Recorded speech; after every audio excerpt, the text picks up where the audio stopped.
네, 반갑습니다.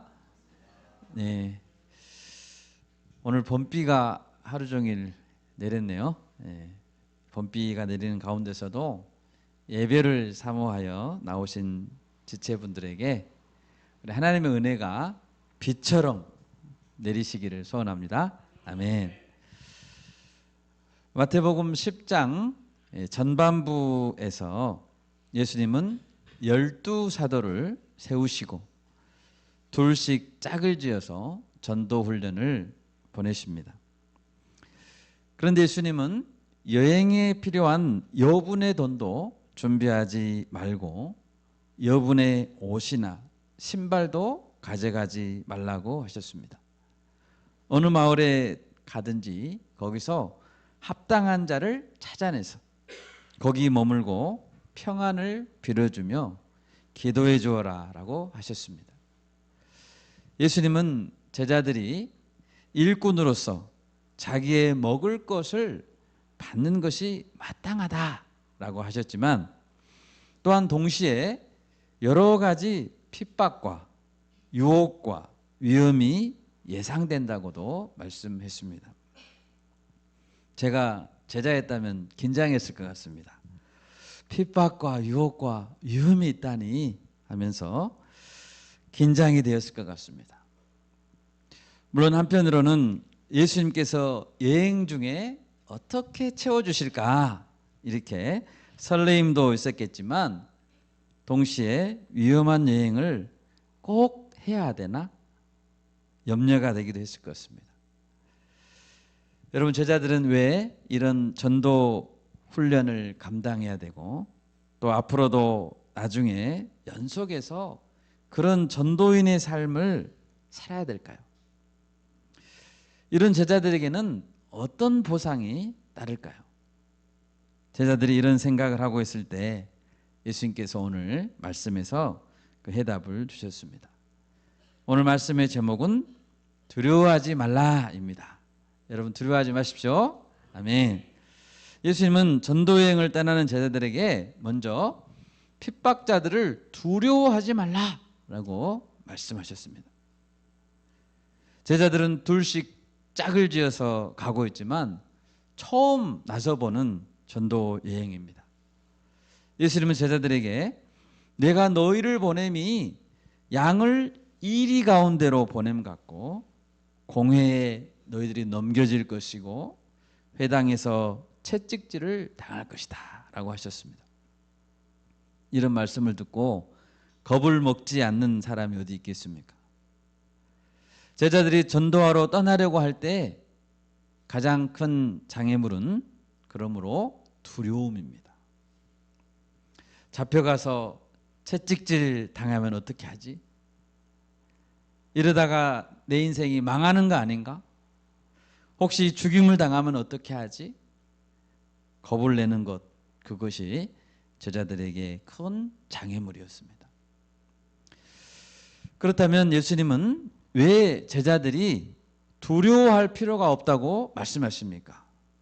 몇 가지 이유에 대해서 생각해 보겠습니다. 먼저 예수님은 제자들을 보내시면서 제자들을 보내시는 분이 누구인가?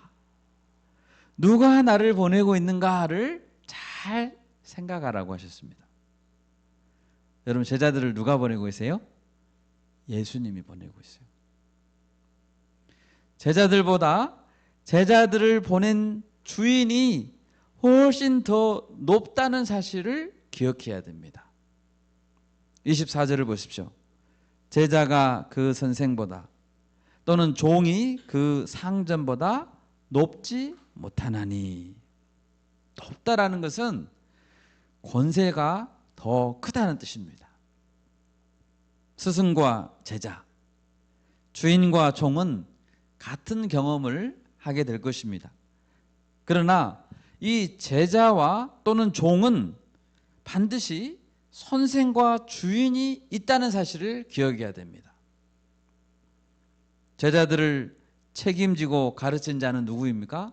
선생입니다. 책임지고 가르쳤습니다.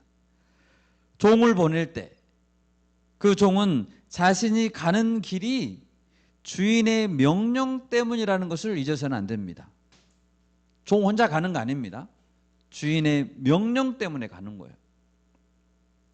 제자와 종은 자신들이 스스로를 책임지는 자들이 아닙니다. 보냄받은 자들입니다. 선생과 주인이 보냈으니까 제자와 종은 보낸 그 사명을 잘 감당하면 선생과 주인이 책임질 것입니다. 서기관과 바리새인들은 예수님을 어떻게 공격했었습니까? 당신은 귀신의 왕 바알세불의 힘을 빌어서 귀신을 쫓아낸다라고 공격했습니다. 이때 예수님은 이렇게 말했죠. 내가 사탄을 쫓아낸다면 너희 가운데 이미 하나님의 나라가 임했다. 자신이 사탄보다 훨씬 우위에 있는 통치자인 것을 증명해 보이셨던 것입니다. 여러분, 모든 존재들보다 더 높은 분, 더 권세 있는 분은 예수님이십니다. 아멘. 만물이 예수님으로 인하여 창조되었다고 했습니다. 그리고 예수님을 위하여 창조되었다고 했습니다. 예수님보다 더 높은 주인, 더 높은 왕은 없습니다. 예수님보다 더 높은 스승은 없습니다. 여러분, 우리는 종이고 제자이기 때문에 예수님이 허락하신 것 이상으로 크게 욕심을 부릴 이유는 없습니다. 예수님은 제자들에게 제자들의 위치 이상으로 높아지고 허락된 능력 이상으로 열심히 더 잘해야 된다라고 기대하는 것은 아닙니다. 선생님께 가까이 나아가려면 선생님이 했던 그대로 하면 되고 흉내 내면 되고 선생님에게 배운 대로 하면 되는 것입니다. 선생님이 가르친 원칙대로 하면 훌륭한 제자인 것입니다. 두려워할 필요가 없습니다. 두 번째로 왜 또 두려워할 필요가 없습니까? 나중에는 다 진실이 밝혀질 것이기 때문입니다. 26절을 보십시오. 그런즉 그들을 두려워하지 말라. 감추인 것이 드러나지 않을 것이 없고 숨은 것이 알려지지 않을 것이 없느니라.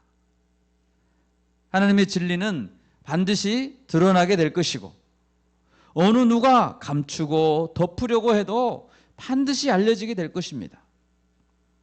진리와 거짓이 싸우면 반드시 누가 이깁니까? 진리가 이깁니다. 27절 말씀입니다. 내가 너희에게 어두운 데서 이르는 것을 광명한 데서 말하며 너희가 귓속말로 듣는 것을 집 위에서 전파하라. 예수님은 많은 것으로 제자들을 가르쳤습니다. 제자들은 이 복음, 이 배운 것을 광명한 데서 집 위에서 전파해야 합니다. 마치 산 위에 있는 동네가 숨겨지지 않는 것처럼 제자들은 세상의 빛입니다. 우리에게 적용해 보자면 우리는 어디서 빛을 밝혀야 되겠습니까? 우리 학생들은 캠퍼스에서 빛을 밝혀야 됩니다. 직장에서도, 가정에서도, 사회 모임에서도 우리는 등대와 같이 빛을 밝혀야 되는 것입니다.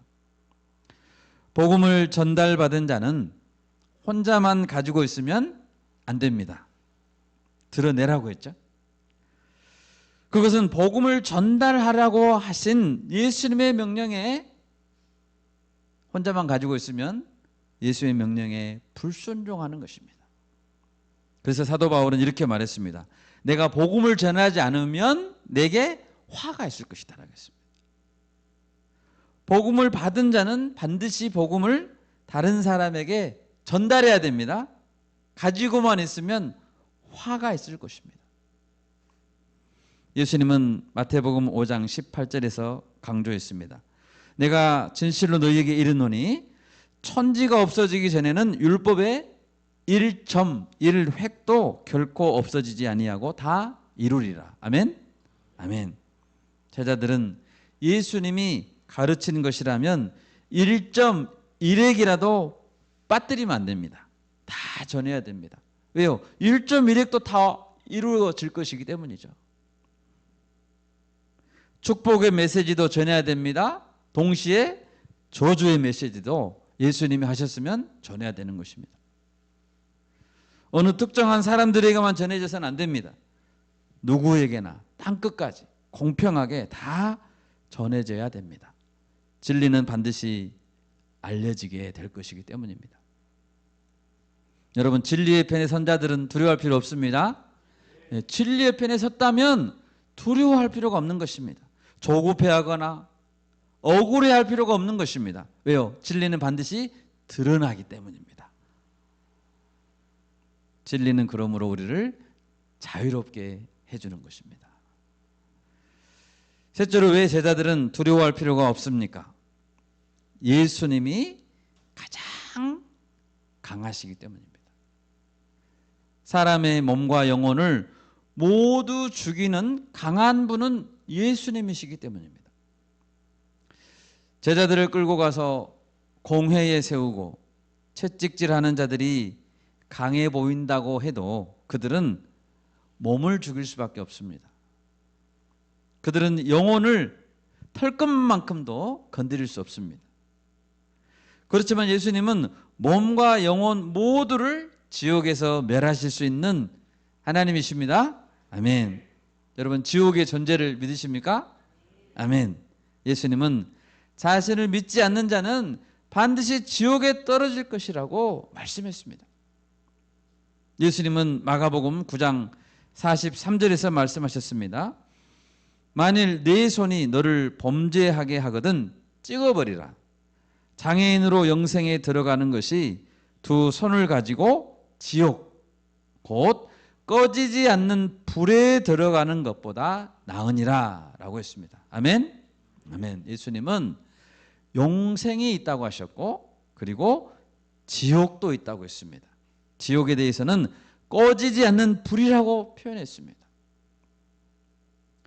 세례 요한은 자기 뒤에 오시는 분이 그리스도가 어떤 분인가를 소개할 때 그분은 손에 키를 들고 자기의 타작 마당을 정하게 하사 알곡은 모아 곳간에 들이고 쭉정이는 꺼지지 않는 불에 태우신다고 했습니다. 알곡을 모으시고 쭉정이를 한쪽으로 모아 태우는 분이 누굽니까? 예수님이십니다. 예수님은 최후의 심판의 재판장이십니다. 아멘. 재판장이십니다. 여러분, 만약에 인간의 죽음 이후에 천국이나 지옥이 없다면 우리는 몸을 죽일 수 있는 힘 있는 권력자들을 두려워해야 됩니다. 천국이나 지옥이 없다면 무조건 세상 권력을 쥔 자들의 편에 서야 됩니다. 아부해야 되고 돈 많은 자들을 두려워해야 됩니다. 그러나 이 세상에서의 삶이 전부가 아니라 죽음 이후에 영원한 삶이 있다면, 그리고 공정하신 예수님의 심판이 기다리고 있다면 그럴 필요가 없는 것입니다. 예수님 편에 서고 진리의 편에 서고 영원한 삶을 준비하는 자가 가장 지혜로운 자인 것입니다. 두려워할 필요가 없습니다. 네 번째로, 제자들은 왜 두려워할 필요가 없습니까? 하나님의 허락이 없이는 참새 한 마리도 땅에 떨어지지 않기 때문입니다. 참새 한 마리니까 얼마나 사소한 것입니까? 그 사소한 것까지도 우연한 사건이 아니라는 것입니다. 모든 만물을 다스리시는 분이 하나님 아버지이십니다. 우리에게는 머리털까지 다 세신 바 되었다고 했습니다. 만약에 제자들이 공회에 끌려가고 채찍질을 당한다면 하나님이 모르실까요? 하나님 아십니다. 하나님께서 그것마저도 허락하셨기 때문에 일어나는 사건인 것입니다. 하나님은 제자들 각 사람의 믿음의 수준을 잘 아십니다. 그러므로 각 사람의 수준에 맞게 시련도 주시는 것입니다. 고린도전서 10장 13절에서 말씀했습니다. 사람이 감당할 시험 밖에는 너희가 당한 것이 없나니 오직 하나님은 미쁘사 너희가 감당하지 못할 시험 당함을 허락하지 아니하시고 시험 당할 즈음에 또한 피할 길을 내사 너희로 능히 감당하게 하시느니라. 아멘. 감당하지 못할 시험은 아예 처음부터 내게 오지 않습니다. 내게 허락되지 않습니다. 하나님께서 내 머리카락까지 다 세고 계시는 줄 믿습니까? 아멘. 내가 참새 한 마리보다 더 귀한 존재라는 것을 믿습니까? 아멘. 그렇다면 하나님은 내 믿음의 수준도 알고 계시고 내가 충분히 감당할 수 있는 시험만을 허락하시는 것도 우리가 믿읍시다. 아멘. 우리 이렇게 말해서는 안 됩니다. 이렇게 기도해서는 안 됩니다. 주님, 제가 도저히 감당하지 못할 시험입니다. 주님, 뭔가 저를 잘못 알고 계시는 것 같아요. 저는 도저히 못하겠습니다. 여러분, 이런 기도는 하나님을 잘 모르고 하는 기도입니다. 주님, 주님께서 제가 감당할 수 있다고 판단하셨군요. 이런 어려운 일을 맡겨주신 것을 감사합니다. 한번 해보겠습니다. 한번 통과할 수 있도록 믿음을 주십시오. 이런 기도를 우리가 드릴 수 있기를 바랍니다. 아멘. 하나님께서 내가 처해 있는 고난도 다 허락하셨고 내 머리카락 숫자도 다 알고 계신다고 했을 때 우리에게는 어떤 마음이 듭니까? 굉장히 안전하다는 생각이 들고, 아멘? 굉장히 안전하다 나는. 그리고 도전할 용기도 생기는 것입니다. 우리 다 같이 이사야서 43장 찾아보겠습니다. 구약성경 1019페이지입니다. 구약성경 43장, 이사야 43장 1절과 2절 말씀 같이 한번 읽어보겠습니다. 이사야서 43장 1절과 2절입니다. 야곱아, 너를 창조하신 여호와께서 지금 말씀하시느니라. 이스라엘아, 너를 지으신 이가 말씀하시느니라. 너는 두려워하지 말라. 내가 너를 구속하였고 내가 너를 지명하여 불렀나니 너는 내 것이라. 네가 물 가운데로 지날 때에 내가 너와 함께 할 것이라. 강을 건널 때에 물이 너를 침몰하지 못할 것이며 네가 불 가운데로 지날 때에 타지도 아니할 것이요 불꽃이 너를 사르지도 못하리니. 아멘. 여러분, 내가 지금 있는 그곳에 내가 있게 되는 이유는 하나님이 나를 지명해서 불렀기 때문입니다. 깊은 물속 가운데, 험한 강물 가운데 지나가고 계십니까? 주님이 나와 함께 걸어가고 계심을 기억합시다. 아멘. 절대로 물이나 불꽃이 나를 침범할 수 없다고 약속했습니다. 여러분, 우리는 왜 또 두려워할 필요가 없습니까?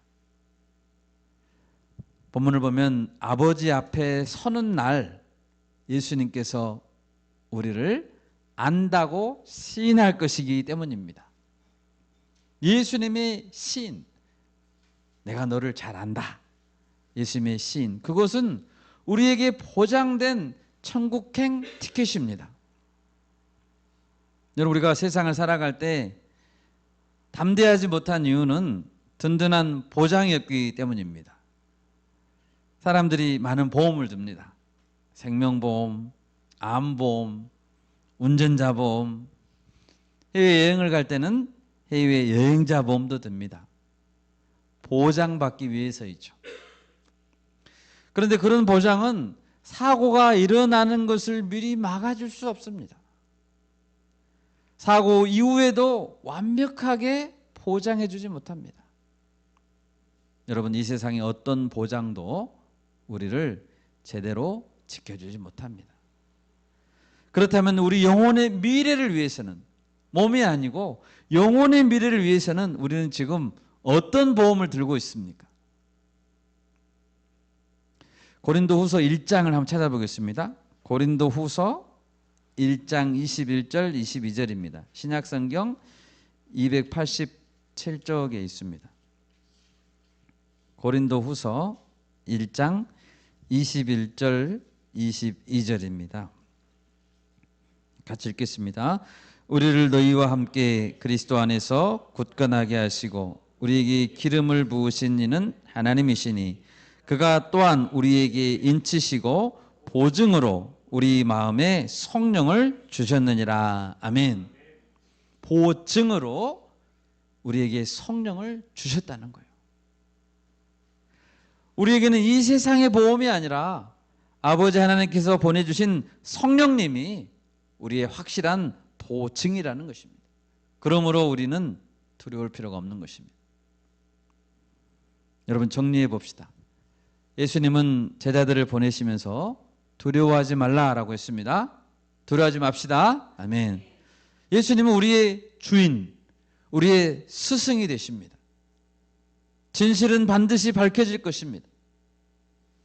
예수님은 몸과 영혼을 모두 죽이실 수 있는 세상보다 강한 분이십니다.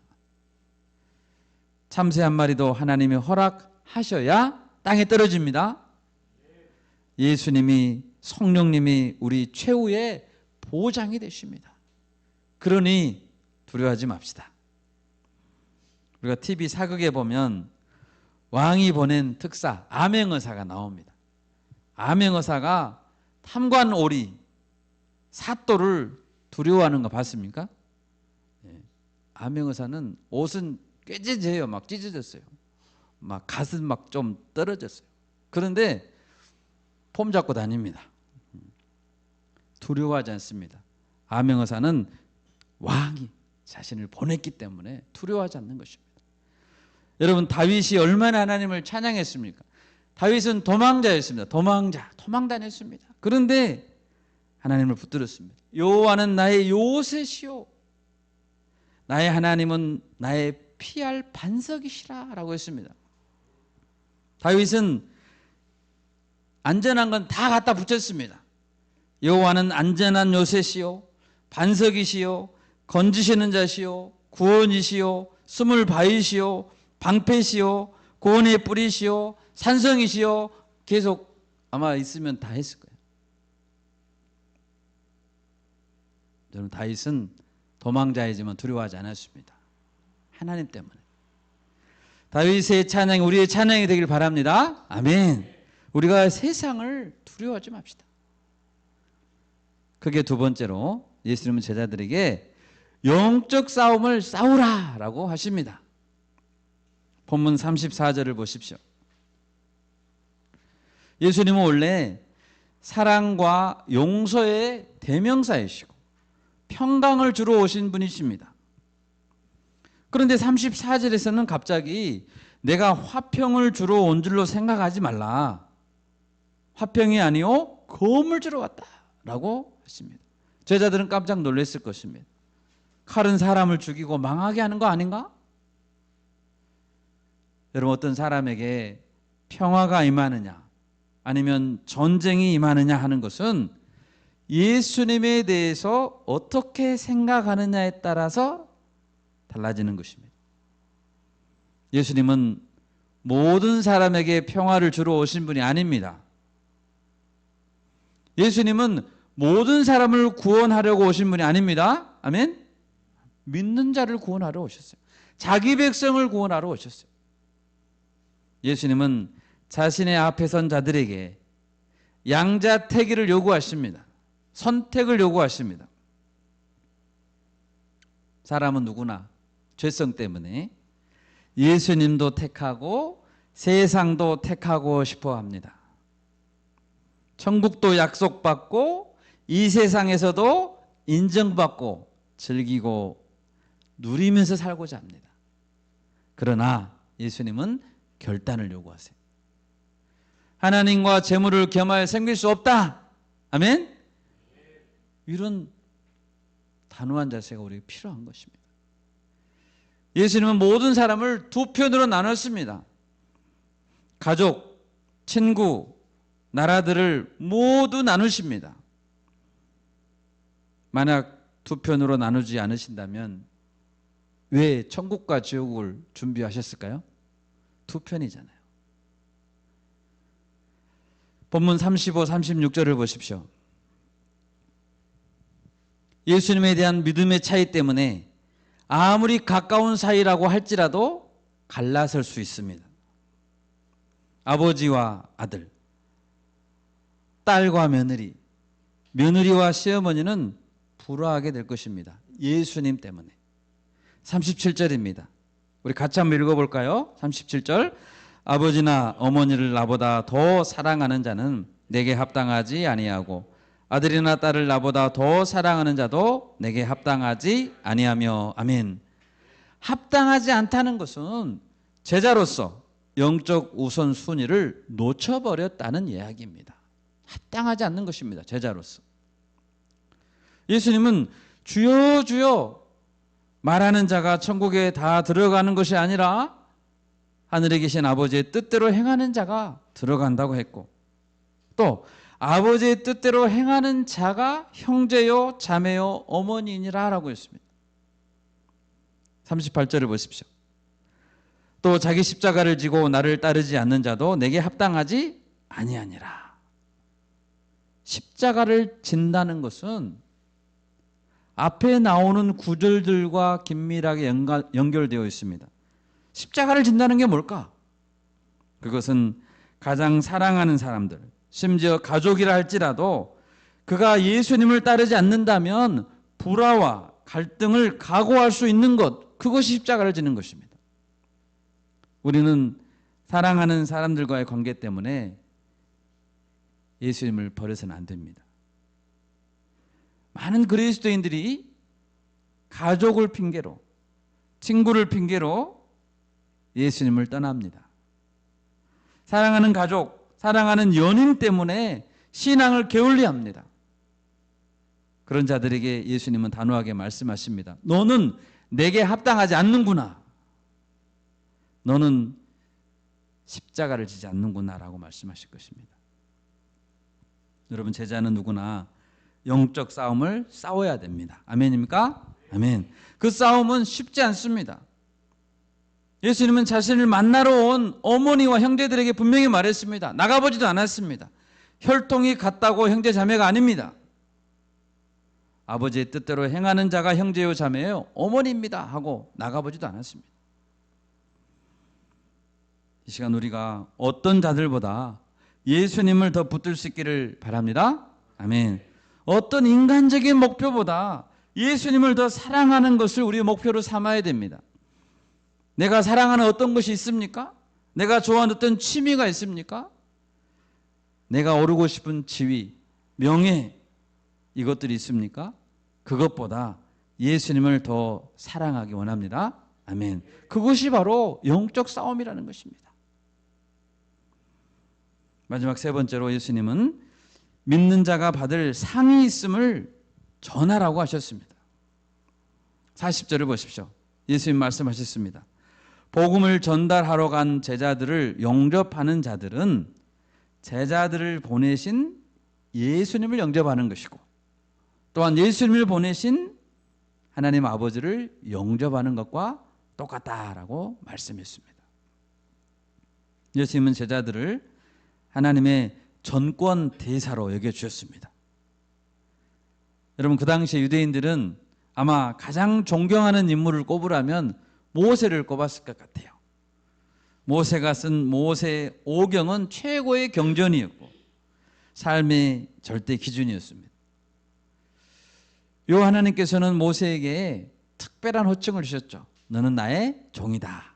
여호와의 종이다. 여호와 하나님의 종으로 인정받은 모세는 이스라엘 사람들에게는 최고의 영웅이었습니다.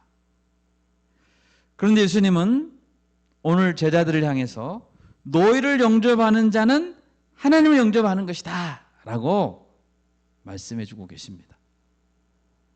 사도들을 모세와 같은 여호와 하나님의 종의 레벨로 높여준 것입니다. 아멘. 아멘. 여러분, 제자들은 12명을 한 사람 한 사람 생각해 보십시오. 제자들은 로마인과 같이 세상을 그 당시에 주름 잡던 사람들의 눈으로 보면 멸시받는 피지배국 식민지 청년들, 보잘것없는 존재들이었습니다. 예루살렘에 살던 서기관과 장로들의 눈으로 보더라도 촌에서 올라온 변방 갈릴리, 이방의 갈릴리, 그 오촌에서 살던 변변치 않는 자들이 제자들이었습니다. 그런데 예수님은 제자들에게 전능하신 하나님을 대리하는 천국의 일꾼이라고 말씀했습니다. 아멘. 아멘. 천국의 대사들이다. 너희를 영접하면 하나님을 영접하는 것이야 라고 말씀해 주셨습니다. 얼마나 어깨가 올라가고 사기가 정말 하늘을 찔렀겠습니까? 여러분, 누구든지 제자들을 선지자의 이름으로 영접하면 선지자의 상을 받게 된다고 했습니다. 의인의 이름으로 영접하면 의인의 상을 받게 될 것입니다. 반대로 생각해 보면 제자들을 핍박하고 제자들의 복음을 거부하면 혹독한 심판을 받게 될 것입니다. 그러니 제자들을 얼마나 극진히 영접해야 되겠습니까? 이것이 제자들이 가진 특권입니다. 또 42절에 보면 예수님의 제자라는 이유로 제자들에게 냉수 한 그릇이라도 주는 자는 결단코 상을 잃지 않게 될 것이다 라고 말씀했습니다. 냉수 한 그릇만 제자들에게 줘도 상을 잃지 않습니다. 아멘. 그런데 그들에게 거처를 제공하고 표류를 공급해주고 따뜻한 편지를 써주고 따뜻하고 위로해주면 얼마나 더 큰 상을 받게 될까요? 여러분, 우리는 우리 자신이 먼저 예수님께서 보내시는 사명자가 되어야 됩니다. 그건 특권이라고 했습니다. 예수님께서 전달하라고 하는 복음을 들고 나아가면 우리는 예수님의 대사가 되는 것입니다. 여호와 하나님의 종으로 인정받게 되는 것입니다. 또한 동시에 우리는 그런 사명자들을 도와야 되는 것입니다. 예수님의 일꾼들에게 냉수 한 그릇이라도 주면 반드시 상을 받는다고 약속했기 때문입니다. 여러분, 우리가 청년들 복음화와 캠퍼스 복음화와 열방 선교를 위해 힘쓰고 있습니다. 이런 일들을 위해 애쓰는 자들을 우리가 열심히 돕고 그들을 위해 기도해야 되는 이유가 여기 있는 것입니다. 교회 공동체 안에 많은 리더들이 있습니다. 우리 교회는 다 리더들이죠. 네, 아멘. 네, 리더들이기 때문에 옆 지체를 보살피고 냉수 한 그릇을 주면 우리는 상을 받는 거예요. 아멘. 네. 그들을 격려하는 일은 상을 받는 지름길입니다. 또 선교사님들을 위해 돕고 날마다 그 이름을 불러가며 기도하고 캠퍼스 청년 사역자들을 위해 기도하는 것, 그것은 우리 자신이 복을 받는 지름길임을 기억하시기 바랍니다. 아멘. 이제 말씀을 맺겠습니다. 예수님께서 제자들을 보내십니다. 예수님이 주신 사명을 감당하려면 세상과 불화하는 일이 있을 것입니다. 제자의 삶에는 반드시 영적 싸움이 있을 것입니다. 그렇지만 제자들이 기억해야 될 것은 예수님을 의지할 때 두려워할 필요가 없다는 것입니다. 우리를 도우시고 우리의 영원한 보증이 되시고 상급으로 갚아주실 주님을 찬양합니다. 아멘. 이 말씀으로 남은 한 주간도 이겨냅시다. 제가 기도하겠습니다.